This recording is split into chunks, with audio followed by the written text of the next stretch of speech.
Hello, my name is Tristan Kroll, and this is my ideal classroom. I will begin by discussing physical arrangement of my ideal classroom and what I want it to look like. I believe that the physical arrangement of a classroom has a major impact on student learning, so it should be well thought out and student-centered. I will begin with color scheme, as this has one of the biggest impacts. Color in the classroom can have a significant impact on emotion, which can ultimately influence an individual's working and studying. Studies on emotion show a direct link between color and positive and negative feelings.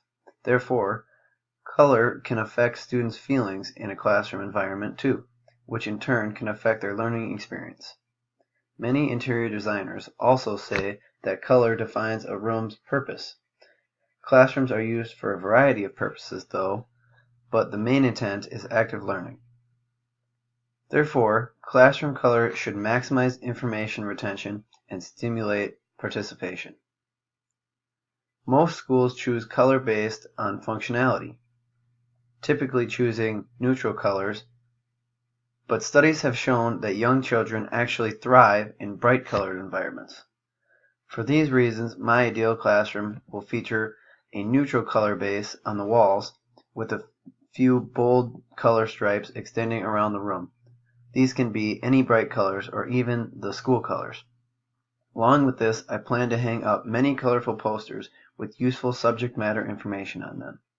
As you can see from the picture, the wall colors are neutral here, and there's many posters and student art on the walls. I also plan to color code my furniture around the room, based on the purpose of the learning space. For instance, I will have calming colors like blue and gray in spaces where students can go to read or just focus in. And as you can see from the picture, the desks are color-coded and the areas of the computer are color-coded and all the furniture. And this just helps define the space.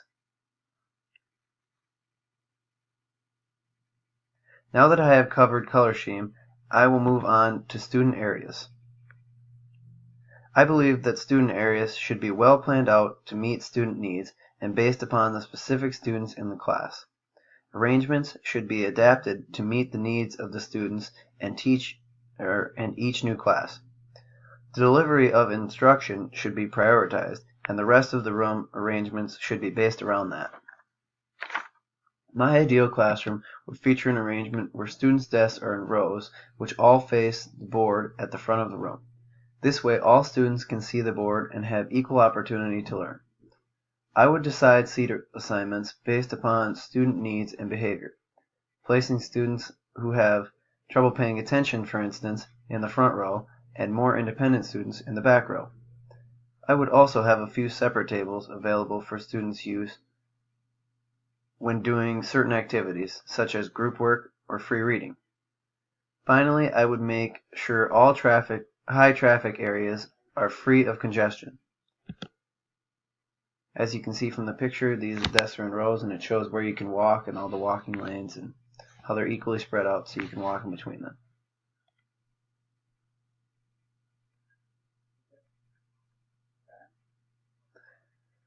Now I am going to move on to teacher areas. Perhaps the most important area being the teacher's desk, as placement of the desk can have a major impact on student learning. Research shows that having the desk at the front of the room intimidates students as they see it as immobile and unapproachable. It gives off an authoritarian feeling, which makes students uneasy. Having it at the front of the room may also encourage the teacher to sit down and teach, which is not good practice. For these reasons, my ideal classroom will feature the teacher's desk placed at the back of the room in an easily accessible area. This promotes a student-centered environment, as the first thing students see when entering the room are their own desks. This placement also allows for easy monitoring of student work and behavior, as students cannot tell whether they are being monitored or not. This may lead them to turn around to check, indicating that they may need help or be off task. The teacher's desk needs to be a safe zone and easily approachable by students, and this placement allows for this. Lastly, this placement allows for more privacy for the teacher, which is needed in the classroom. Now I will move on to Specialized focus areas, starting with learning extension areas.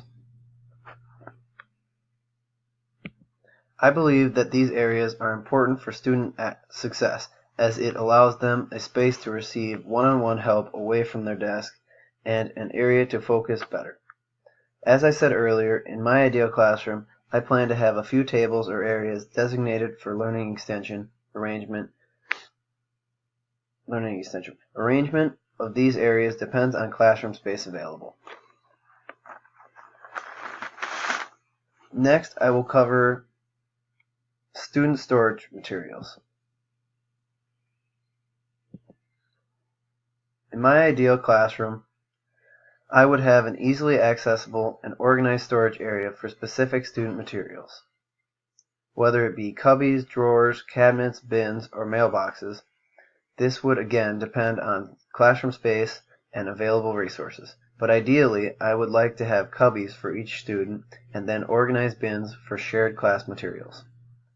I would also have mailboxes for each student and then organized bins or mailboxes for each student. Next, I will cover instructional materials.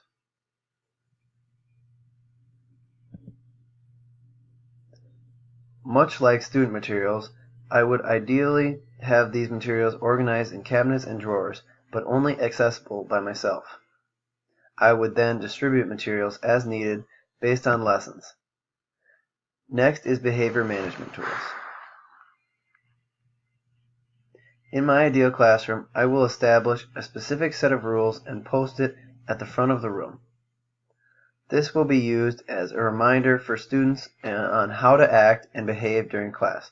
I will also use a reward system such as tickets, which can be turned in for prizes.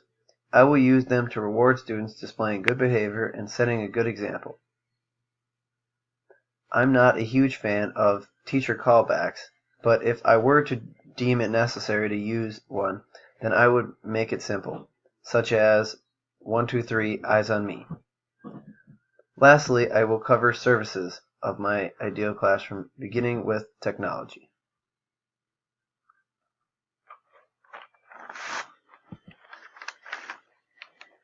I am a strong believer that technology belongs in the classroom, as it is such a large part of society today, and kids need to learn how to use it properly. That being said, I will look to incorporate technology into my classrooms and lessons as much as possible. Ideally, I'd like to have a smartboard to use, and also iPads or Chromebooks at my disposal for student use. It all depends on the school I'm working at, as I will use whatever resources are available and follow the protocols in place.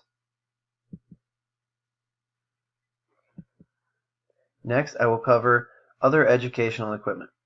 I plan to have other subject-specific resources and equipment available for student use too, such as calculators, rulers, counting blocks, reading fingers, globes, etc.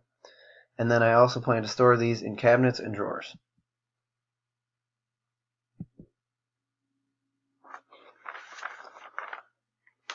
All of these factors would play a role in establishing and creating my ideal classroom. All of them have an impact on student learning in some way, so they should all be accounted for. The center of all of these factors in my ideal classroom is the student's learning and success. That is what I will base my future classroom setup on.